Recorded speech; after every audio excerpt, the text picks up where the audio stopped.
Bismillahirrahmanirrahim. Assalamualaikum warahmatullahi wabarakatuh. Alhamdulillahi rabbil alamin. Wassalatu wassalam ala ashrafil anbiya'i wa imamil mursalin. Nabiyyina Muhammadin alaihi afdalus salati wa atammut taslim. Wa ala alihi wa ashabihi ajma'in. Wa sallama tasliman mazidan ila yaumiddin. Thumma amma ba'd. Allahumma inna nas'aluka ilman nafi'an wa rizqan tayyiban wa amalan mutaqabbala. Ya hayyu ya qayyum bi rahmatika nastaghith. Aslih lana sya'nana kullah wa la taqilna ila anfusina tarfata ain. Para hadirin, akhwat wa mahat fillah rahimani wa rahimakumullah. Alhamdulillah, pada kesempatan ini insyaallah kita akan melanjutkan pembahasan kitab Tauhid alladzi huwa haqqullah 'alal 'abid, karya Syekhul Islam Al-Imam Al-Mujaddid Muhammad At-Tamimi An-Najdi Al-Hambali alaihi rahmatullah. Kita masih di pembahasan bab larangan banyak bersumpah. Betul ya? Sekarang kita masuk di hadis sahih dari Imran bin Husain radhiyallahu taala anhu. Beliau berkata, Rasulullah sallallahu alaihi wa alihi wasallam bersabda, khairu ummati qarni, ثم الذين يلونهم ثم الذين يلونهم. قال عمران فلا أدري أذكر بعد قرنه قرنين أو ثلاثا. ثم إن بعدكم قوما يشهدون ولا يستشهدون ويخونون ولا يؤتمنون وينظرون ولا يفون ويظهر فيهم السمن. Sebaik-baik umatku adalah mereka yang hidup pada masaku. Kemudian generasi berikutnya. Kemudian generasi berikutnya. Kata Imran bin Husain, aku tak ingat lagi apakah beliau menyebutkan setelah masa beliau itu 2 atau 3 kali, 3 generasi. Berarti kalau 3 generasi, masaku maksudnya para sahabat. Kemudian masa setelahnya para tabi'in.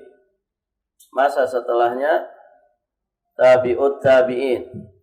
Satu lagi berarti masa atba' tabi'at tabi'in.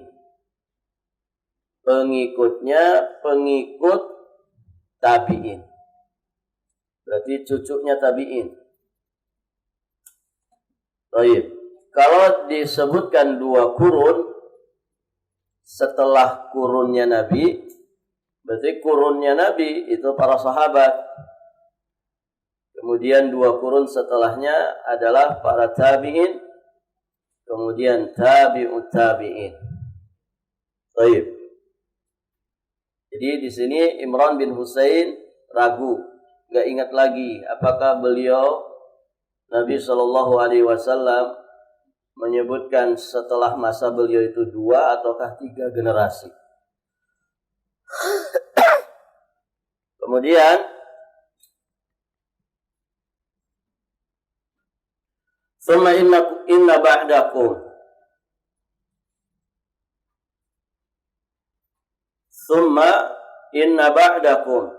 kemudian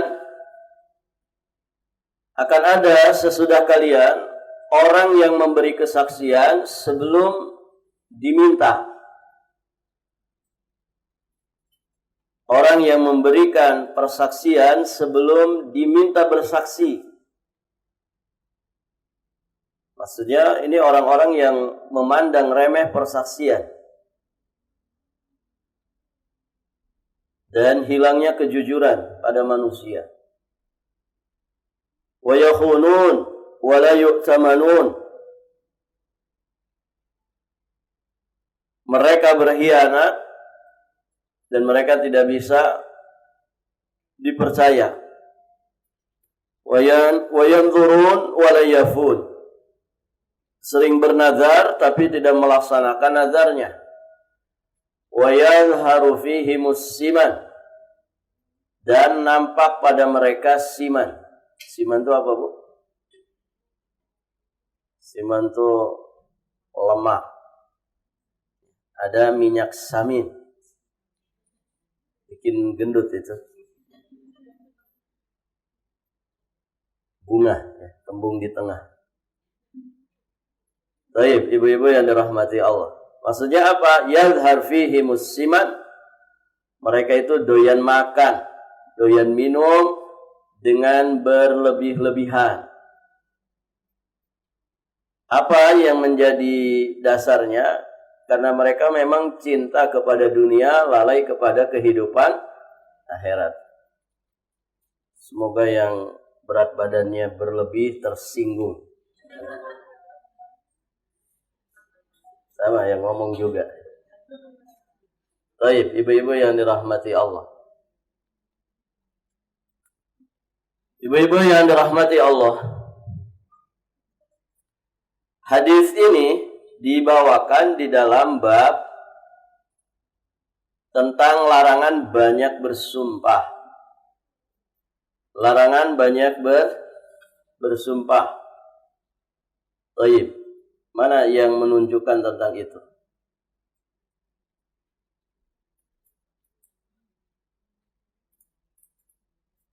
Mana yang kaitannya dengan bersumpah? Ada nggak kalimat sumpah di situ? Tidak ada. Mana yang menunjukkan sumpah? Kalau nggak ada berarti keliru ini syekhnya. Syekhnya yang keliru atau kita nggak paham? Barakallahu fiik. Orang kalau memberikan persaksian biasanya apa? Bersumpah. Saya bersaksi, saya bersumpah. Baik. Mana lagi yang ada sumpahnya? Nazar. Nazar itu, makanya pelanggaran nazar itu sama dengan pelanggaran sumpah. Karena dia mirip. Nazar dengan sumpah. Baik, ibu-ibu yang dirahmati Allah. Jadi jelas sekali di sini.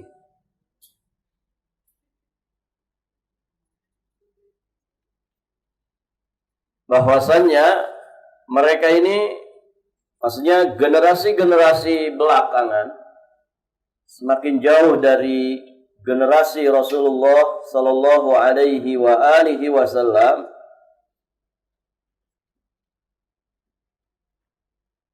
Mereka sering meremehkan sumpah, meremehkan persaksian yang di dalamnya ada sumpah.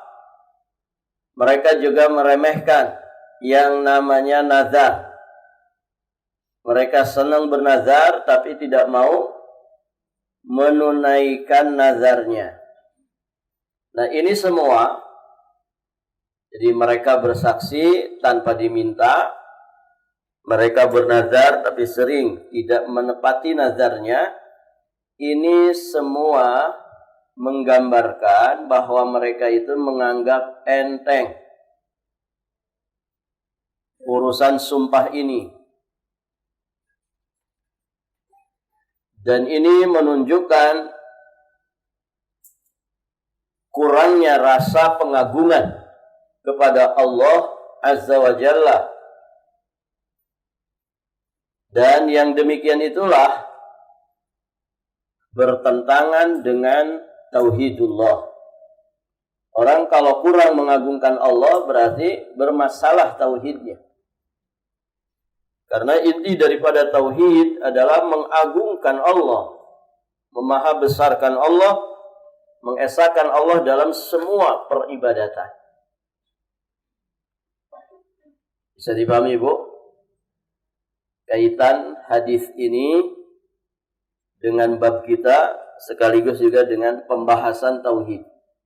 Maka tepat sekali ketika muallif rahimahullahu ta'ala membawakan riwayat ini di dalam bab larangan banyak bersumpah. Tadi ya, penjelasannya seperti itu. Banyaknya generasi belakangan yang bersaksi tanpa diminta, mereka bernazar namun sering tidak menepati nazarnya. Ini semua menunjukkan bahwa mereka menganggap enteng urusan sumpah. Banyak bersumpah dan mengentengkan urusan sumpah. Dan yang seperti itu berarti menunjukkan kurangnya rasa pengagungan kepada Allah. Orang yang kurang pengagungannya kepada Allah berarti bermasalah dalam tauhid. Baik, ibu-ibu yang dirahmati Allah.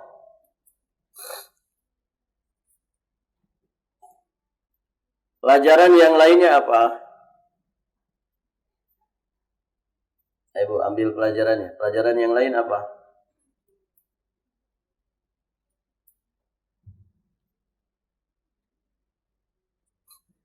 Hadis ini menunjukkan tentang keutamaan generasi yang hidup pada 4 abad pertama. Keutamaan generasi yang hidup pada 4 abad pertama dalam perjalanan kalender Hijriah atau generasi keemasan umat ini. 4 abad berarti sampai tahun berapa, Bu? Ya, 400-an Hijriah. Abad pertama berarti kan dari awal Hijriah sampai 100 Hijriah. Nanti dari 100 ke 200, dari 200 ke 300, dari 300 ke 400. Ini 4 abad. Kita di abad keberapa ini?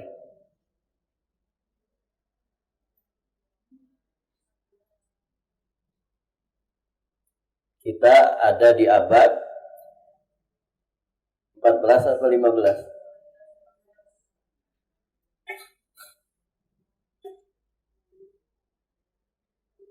Abad 14 mau ke 15 gitu ya. Karena kan 1445 Hijriyah. 1445 Hijriyah.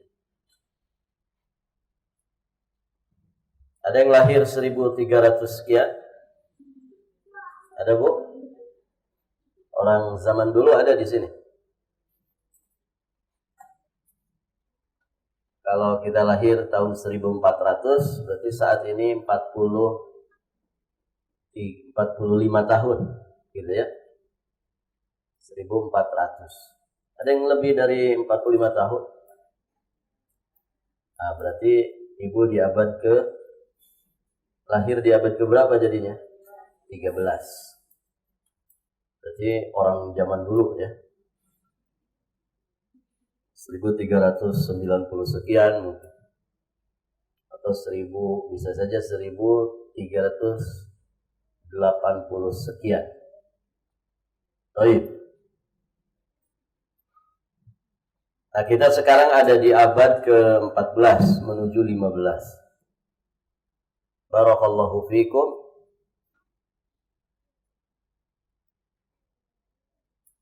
Berarti jauh sekali ya. Bedanya berapa tahun, Bu, dengan 4 abad pertama? Bedanya ya 1000 tahun. 1000 tahunan. Dan masa itu semakin jauh dari masa Rasulullah maka keadaannya semakin buruk. Semakin jauh dari masa-masa keemasan, maka ya semakin buruk keadaan. Walaupun nanti di akhir zaman Islam dan kaum muslimin akan mengalami kejayaannya lagi. Baik, di sini disebutkan kurun atau qarnun. Qarnun itu banyak maknanya. Kadang dimaknakan dengan penduduk yang sebaya, sezaman.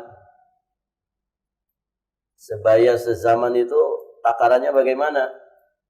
Nah, ada yang mengatakan setiap masa 50 tahun sekali. Ada juga yang mengatakan disebut qarnun, jamaknya kurun. Orang kita juga sudah mengenalnya istilah kurun, ya, kurun waktu. Sebagian mengatakan 90 tahun, per 90 tahun. Jadi ada yang mengatakan 50 tahun, ada yang mengatakan per 90 tahun, ada juga yang mengatakan 100 tahun. Satu abad 100 tahun. Orang kita nyebutnya abad. Taib. Allahu a'lam, yang masyhur memang satu kurun, satu qarnun atau kurun itu adalah per 100 tahun. Di kita istilah-istilah seperti itu kan juga ada ya. Ada satu windu. Satu windu berapa? 8 tahun. Catur wulan 4 per 4 bulan. Ada istilah dasawarsa. Dasawarsa berapa? 10 tahun. Baik. Ini kurun. Kurun ini antara itu ya 50, ada yang mengatakan 90, namun yang masyhur itu per 100 tahun sekali. Baik, ibu-ibu yang dirahmati Allah,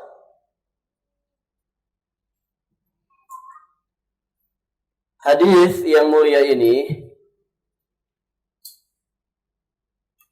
yakni pada kalimat summa inna ba'dakum qauman yashhadun wa la yustashhadun wa yakhunun wa la yu'tamanun, dan seterusnya, ini menunjukkan adanya mukjizat Rasulullah sallallahu alaihi wasallam, karena apa yang beliau katakan itu beneran terbukti.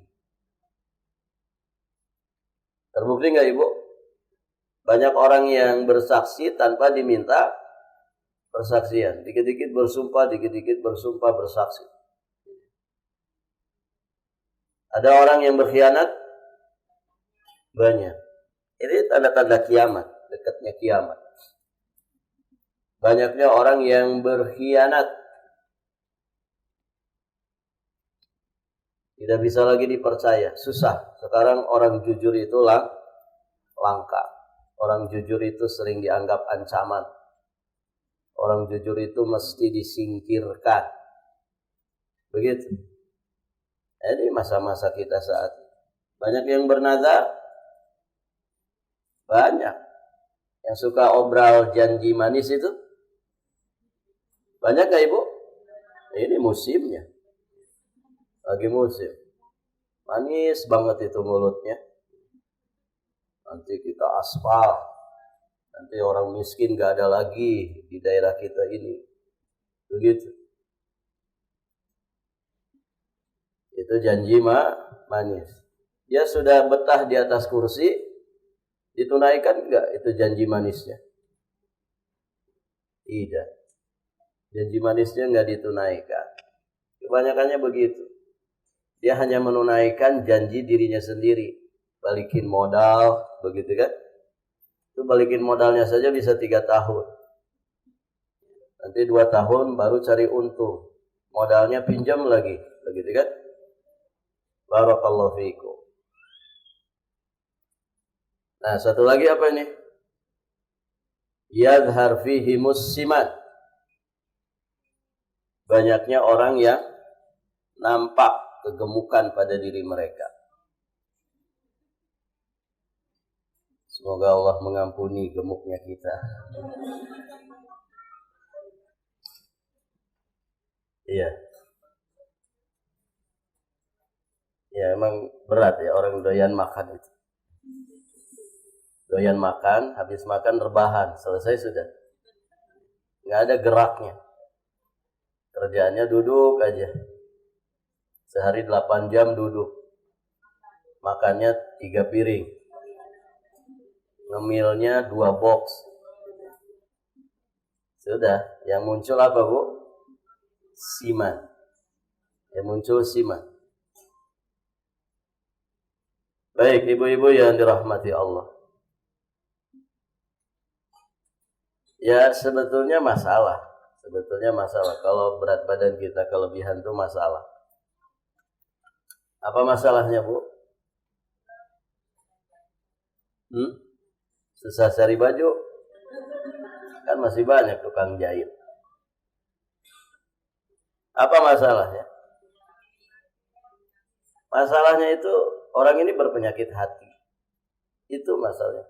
Di penyakit hati. Berarti Ustaz ini sakit hatinya. Iya, intinya ke situ, Bu. Dia punya penyakit dalam hatinya. Penyakit maknawiyah.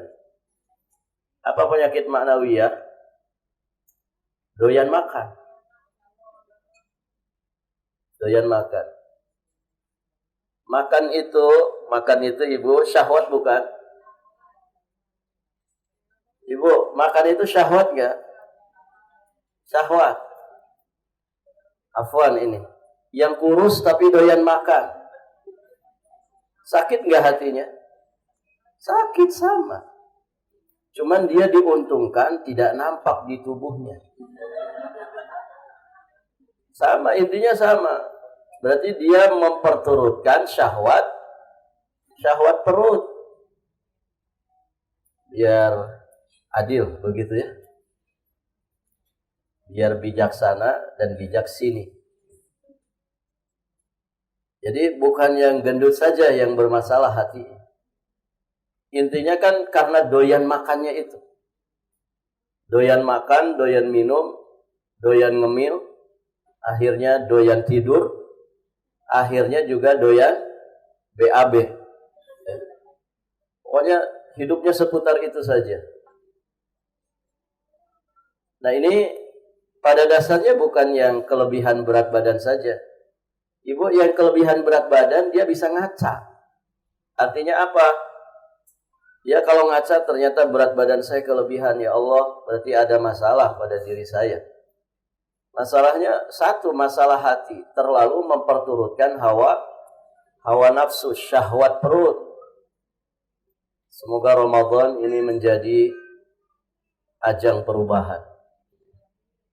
Baik, Ibu yang dirahmati Allah, ya jangan nunggu Ramadan dari sekarang. Dibenahi hati.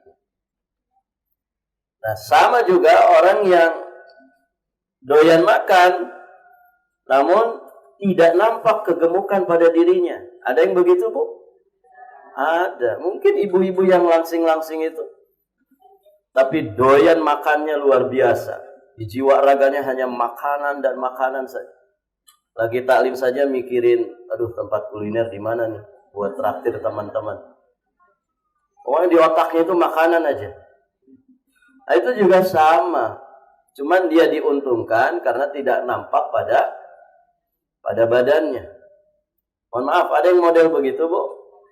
Ada. Saya punya teman kurus. Tahu penyakitnya? Kolesterol. Ya.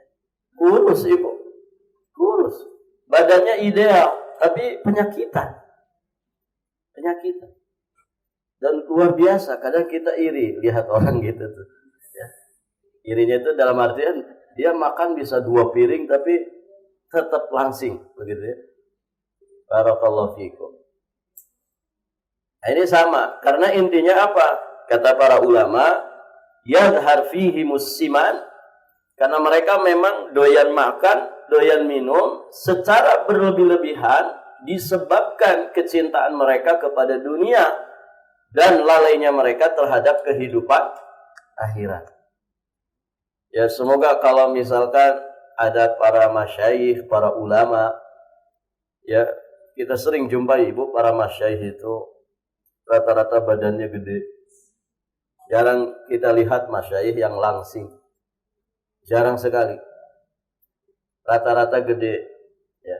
Semoga mereka itu bukan disebabkan karena cinta kepada dunia, tapi karena memang mereka tidak punya waktu. Kerjaannya duduk, ngajar, bahas, begitu ya, belajar, menelaah, sehingga tidak punya waktu untuk jogging, tidak punya waktu untuk bakar lemaknya.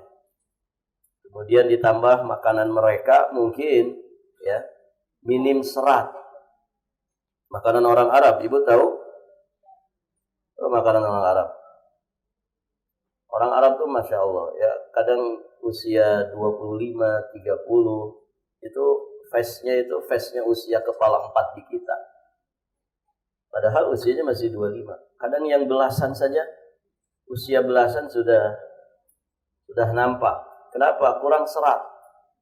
Makanan mereka kan pagi apa? Roti. Roti dari apa?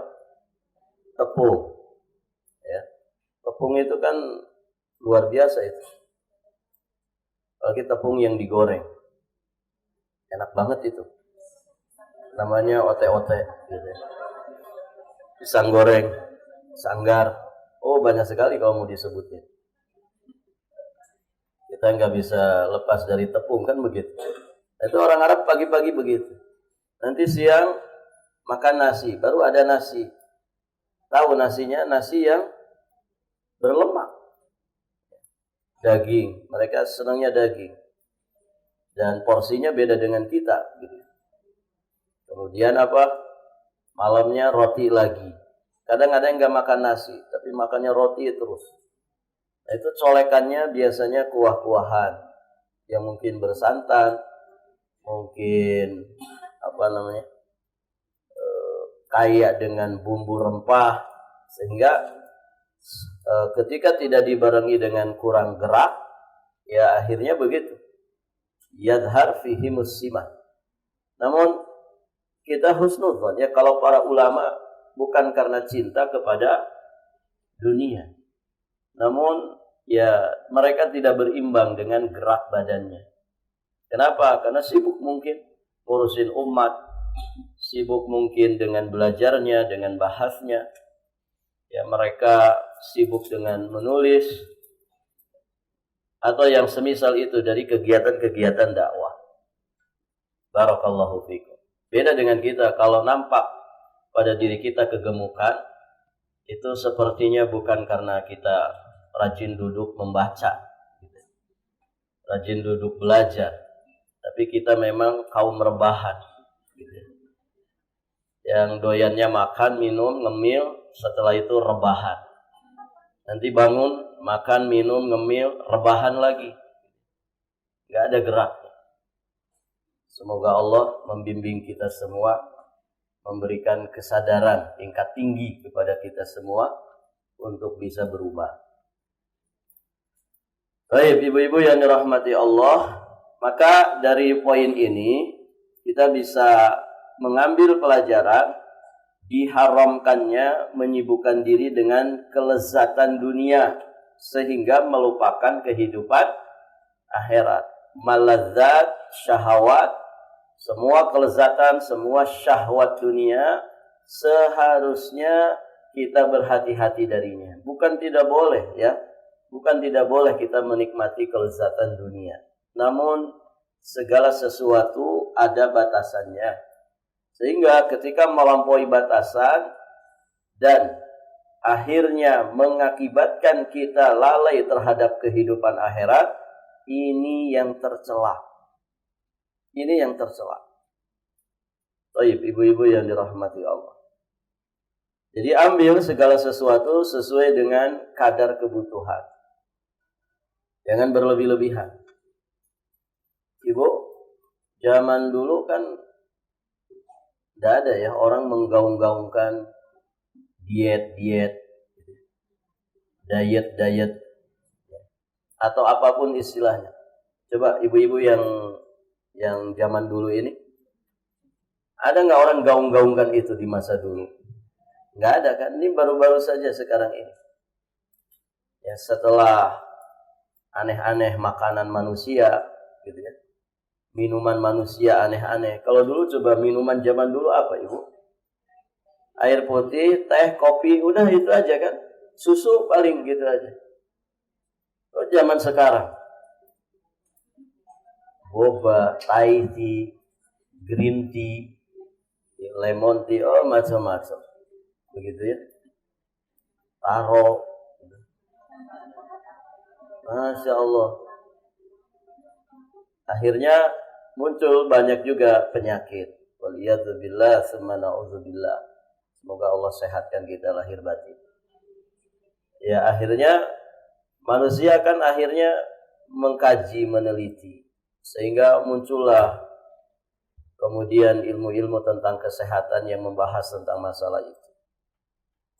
Barakallahu fikum. Ada yang memang berusaha berubah, istiqomah. Ada yang memang tertati-tati.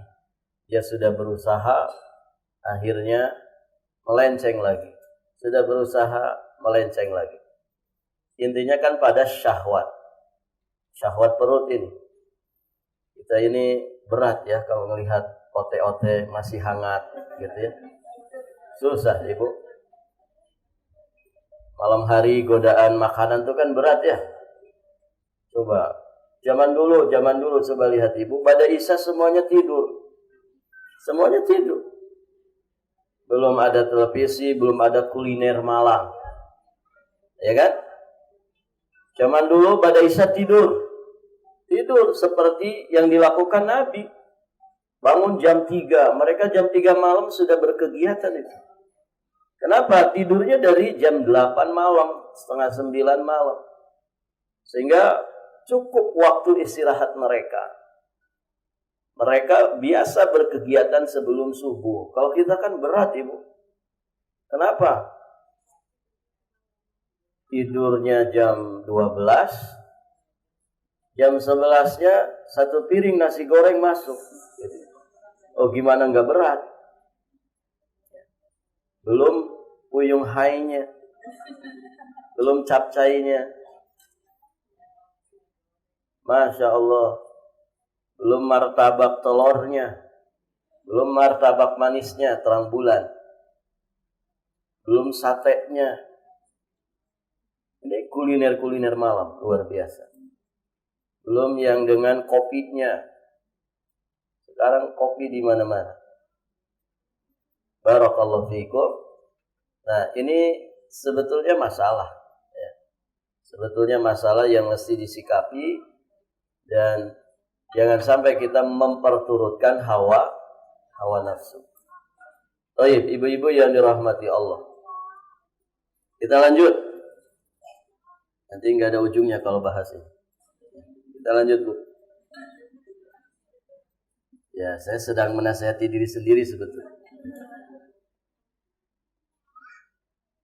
Berikutnya di dalam Sahih Al-Bukhari dan juga Sahih Muslim diriwayatkan dari Abdullah bin Mas'ud radhiyallahu taala anhu bahwa Rasulullah sallallahu alaihi wa alihi wasallam bersabda, khairun nas qarni thumma alladhina yalunahum thumma alladhina yalunahum thumma yaji'u qaumun tasbiqu syahadatu ahadihim yaminah wa yaminuhu syahadatah.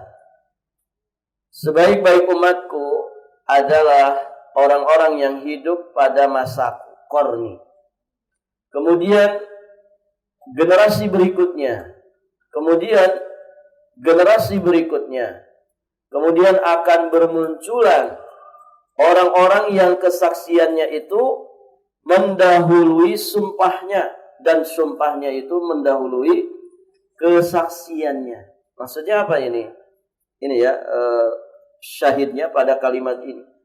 Tsumma yaji'u qaumun tasbiqu syahadatu ahadihim yaminah wa yaminuhu syahadatah. Ini poinnya. Syahid yang terkait dengan pembahasan bab kita.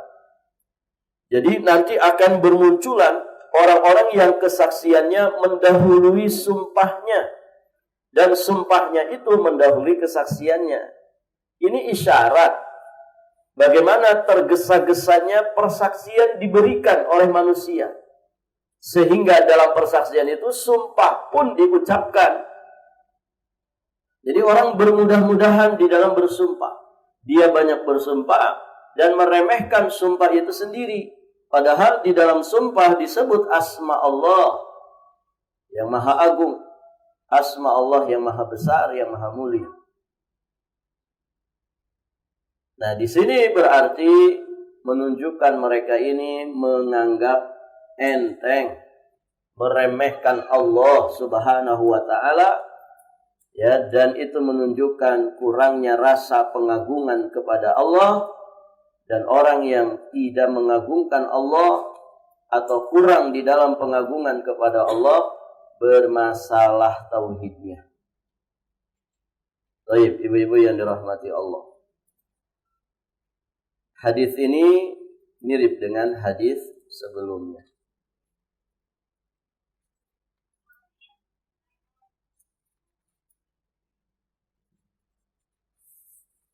Terakhir, di sini dinukilkan athar dari Ibrahim An-Nakhai rahimahullahu taala. Beliau berkata, "Wa kanu yadribunana 'ala syahadati wal ahdi wa nahnu sigharun." Mereka, yakni para salaf, dahulu memukul kami karena persaksian atau sumpah yang kami ucapkan ketika kami masih kecil. Artinya orang-orang soleh di zaman dahulu punya perhatian besar mendidik anaknya supaya mengagungkan Allah dalam masalah sumpah. Jangan sembarangan bersaksi dengan mengucapkan sumpah. Jangan sembarangan di dalam mengucapkan janji dengan bersumpah. Ya, sehingga ini mereka tanamkan kepada anak-anak mereka. Dan mereka berikan sanksi, ya, dengan darab, ya, dengan pukulan. Untuk apa? Untuk tarbiyah. Supaya anak-anak mereka mengagungkan Allah Subhanahu wa taala dengan asma dan sifatnya. Mengagungkan Allah Subhanahu wa taala dengan kedudukannya yang maha besar. Barakallahu fikum. Nah, inilah yang dilakukan oleh para salafun saleh. Mencegah anaknya supaya tidak terbiasa bersumpah untuk menghindari pelanggaran terhadap sumpah tersebut. Karena kalau melanggar sumpah berarti berdosa. Barakallahu fikum. Nah, maka ibu perhatikan anak-anak kita yang terutama yang sudah mulai belajar. Kadang dia ngerti, ya, kalimat sumpah, wallahi, gitu. Misalkan dia sering bilang ke uminya, wallahi umi, ya, saya belum jajan hari ini. Jadi mau minta uang jajan saja harus wallahi. Nah, ini ditegur. Nah, sumpah itu kan ada asma Allah di dalamnya. Tidak boleh sembarangan diucapkan. Tidak boleh sembarangan diucapkan kecuali dalam perkara yang besar dan engkau punya komitmen untuk menunaikannya. Kalau mau minta uang jajan, minta saja, nggak usah pakai sumpah. Nah, begitu. Barakallahu fiik. Atau dia tengkar sama adiknya, sama kakaknya. Kemudian ingin membela diri, biasanya bersumpah, wallahi umi saya nggak mukul. Ya, nggak usah. Diingatkan. Nanti kebiasaan sampai besar. Nanti dia kalau jadi pedagang begitu, dikit-dikit, wallahi ini barang asli. Wallahi kamu harus beli. Gitu. Ini semuanya jadinya pakai sumpah. Dan orang yang banyak bersumpah, ini menunjukkan bahwa dia tidak mengagungkan sumpah yang disebut nama Allah di dalam. Dan orang yang kurang pengagungannya, maka bermasalah tauhidnya. Itu bertentangan dengan tauhid. Barakallahu fiikum. Baik, ibu-ibu yang dirahmati Allah. Bab berikutnya tentang perjanjian dengan Allah dan juga Rasulnya. Ini agak panjang ya. Ada hadis panjang yang dicantumkan di sini. Sepertinya buat pertemuan yang akan datang saja bab ini. Kajian kita cukupkan sampai di sini. Subhanakallahumma bihamdik asyhadu an la ilaha illa anta astaghfiruka wa atubu ilaik. Assalamualaikum warahmatullahi wabarakatuh.